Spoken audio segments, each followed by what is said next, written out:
Tonight, blue-green algae is back and blooming in Lee County earlier than usual.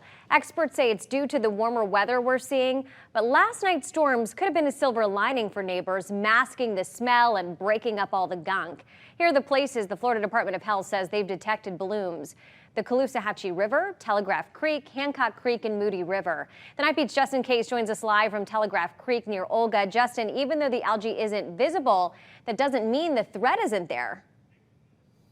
That's right. Neighbors this week and visitors have been seeing the gunk growing and building up on the river and in the creeks just along the Caloosahatchee. Now, it's hard to see out here, but neighbors say it's actually been harder for them to see since that front moved through yesterday. The wind and the rain, they say, broke it up, but you can still see those warning signs. Those are still out here. Neighbors also have not been plagued by the smell that comes along with the algae since the front moved through. But these neighbors, they're not fooled. They're still taking precautions, and experts say that is the wise move.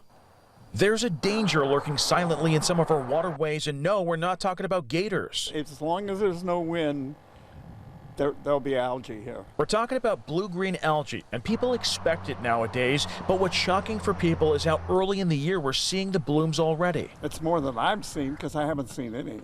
You know, I've come here all the time. An expert from FGCU's water school told me all the ingredients are aligning to support the growth of these blooms. We had a fairly wet winter.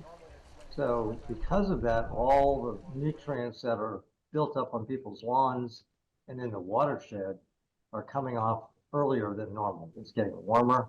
All those things that allow a bloom to thrive. The host of the campground at the Franklin Lock and Dam says algae blooms have been building up here. Since they're not opening the gates to allow water to go through to the ocean, it's because they're trying to apparently resalinate the water, revitalize the estuaries down there. But because of that, all of the algae is just starting to build up. And because the blooms are potentially toxic, people are staying away from the water and keeping their pets away too. He loves the water, but we don't, we don't take him anywhere near it. And as for the host of the campground, he told us he is in regular communication with the ranger overseeing the lock and dam. And he says the ranger expects the lock and dam to reopen on the 20th of this month. And he says when that happens, he expects it to flush out the algae there and improve the water conditions pretty quickly. Live on the Night Beat, Justin Case, Wink News.